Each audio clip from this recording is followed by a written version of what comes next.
شہر میں پٹاخوں کی تازہ ترین واقعہ اور دیگر حادثات کے پیش نظر Telangana state disaster response and fire department نے اپنے عہدیداروں کو ہائی الرٹ پہ رکھا ہے۔ محفوظ دیوالی کو یقینی بنانے کے لیے فائر کنٹرول روم میں کام کرنے والے اہلکار 24 گھنٹے کام کریں گے۔ محکمے کے ایک اہلکار نے بتایا کہ محکمے نے ریاست بھر میں 6 ہائی رسک زونز کی نشاندہی کی ہے۔ پٹاخوں کی دکانوں کی شناخت ہائی رسک زون کے طور پر کی گئی ہے۔ زیادہ سے زیادہ نقصان کو کم کرنے کے لیے محکمے نے ان میں سے ہر ایک زون میں فائر ٹینڈر کا انتظام کیا ہے۔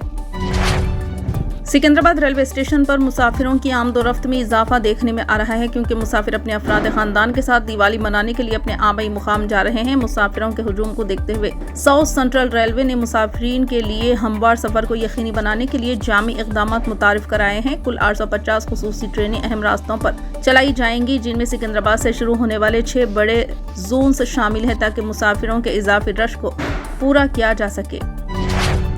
عثمانیہ یونیورسٹی کے شعبہ کامرس سے تعلق رکھنے والے پیشرو پروفیسر پی لکشمی نارائنا کی جگہ پروفیسر جی نریش ریڈی کو یونیورسٹی کا نیا رجسٹرار مقرر کیا گیا ہے۔ عثمانیہ یونیورسٹی حکام کے مطابق شعبہ زولوجی سے پروفیسر ایس جتیندر کمار نائک اور پروفیسر بی ریڈیا نائک کی جگہ آفیسر ان اسپیشل ڈیوٹی کی ذمہ داری تفویض کی گئی ہے۔ پروفیسر جی نریش ریڈی اس وقت TGSET کے ممبر سیکرٹری کے طور پر خدمات انجام دے رہے ہیں اور university college of commerce and business management میں وائس پرنسپل کے عہدے پر فائز ہے۔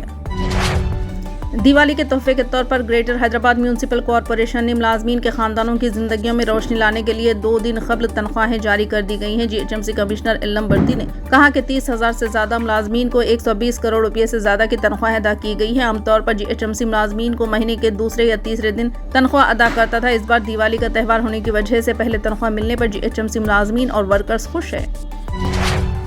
وزیر اعظم نریندر مودی نے جمعرات کو گجرات کے کچھ علاقے میں فوج کے جوانوں کے ساتھ دیوالی منائی۔ ہر سال کی طرح اس بار بھی دیوالی کے دن وزیر اعظم مودی سرحدی علاقوں میں تعینات فوجیوں کے ساتھ درمیان گئے اور ان کے ساتھ دیوالی منائی۔ مودی آج گجرات کے دورے پر ہیں۔ وہ کچھ علاقے میں گئے اور وہاں تعینات فوجیوں کے ساتھ دیوالی کی خوشیاں بانٹی۔ وزیر اعلیٰ ریونت ریڈی نے اعلان کیا کہ ریور مورسا بحالی پروجیکٹ کا سنگ بنیاد نومبر کے پہلے ہفتے میں رکھا جائے گا۔ یہ اعلان ایسے وقت سامنے آیا جبکہ مین ہاٹ کے زیر قیادت کنسورشیم موسا ریور فرنٹ ڈیولپمنٹ پروجیکٹ کے لیے اپنی تفصیلی پروجیکٹ رپورٹ پیش نہیں کی ہے۔ انہوں نے یہ بھی اعلان کیا کہ مہاتما گاندھی کا دنیا کا سب سے بڑا مجسمہ حیدرآباد میں تعمیر کیا جائے گا۔ صحافیوں کے ساتھ غیر رسمی بات چیت کے دوران جنہوں نے حال ہی میں حکومت کے زیر اہتمام جنوبی کوریا کے شہر سیول کا دورہ کیا تھا، وزیر اعلیٰ نے کہا نومبر میں اس منصوبے کو عملی جامہ پہنانے کے لیے ٹینڈرز طلب کیے جائیں گے اور باپوکھار سے کام شروع ہوگا۔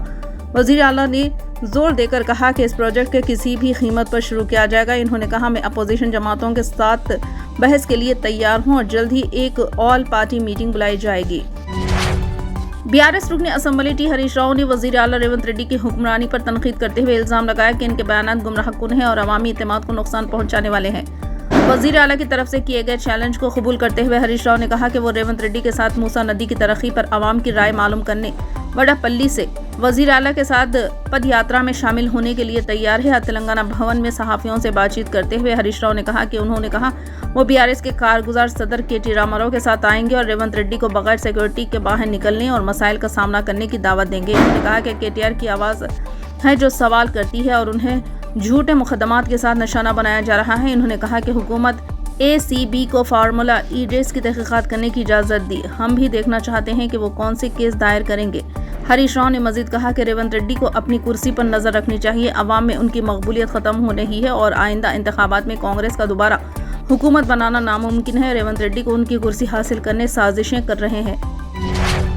تلنگانہ کے ضلع آصف آباد میں ہجومی تشدد کے معاملے میں پولیس نے 3 ملزمان کو گرفتار کر لیا۔ یہ واقعہ اس وقت پیش آیا جب ایک مسلم نوجوان کو غیر مسلم لڑکی کے ساتھ دیکھنے پر ہجوم نے شدید تشدد کا نشانہ بنایا اور اسے بری طرح زخمی کر دیا تھا۔ ہجوم نے نوجوان کو درخت سے باندھ کر پھر اسے کھول کر بے رحمی سے مارا پیٹا، جس کی ویڈیو سوشل میڈیا پر وائرل ہو گئی تھی۔ متاثرہ شخص کی ماں کو بھی طلب کر کے ان پر حملہ کیا گیا۔ ان کی شکایت پر پولیس نے موقع پر پہنچ کر کافی جدوجہد کے بعد ہجوم کے چنگل سے 19 سالہ نوجوان عابد حسین جو کہ مرتٹی گاؤں سے تعلق رکھتا ہے کو بچا لیا اور ہاسپٹل منتقل کیا۔ ہجوم نے پولیس پر بھی حملہ کیا اور ان کی گاڑی کو نقصان پہنچایا۔ کاغذ نگر کے DSP رامنجم اور کاغذ نگر رولر CI سرینواس نے بتایا کہ اس گاؤں میں 26 تاریخ کو پیش آئے اس واقعے کے سلسلے میں پولیس نے 3 ملزمان کو گرفتار کر لیا جبکہ کچھ ملزمان تاحال مفرور ہے جنہیں جلد گرفتار کر لیا جائے گا۔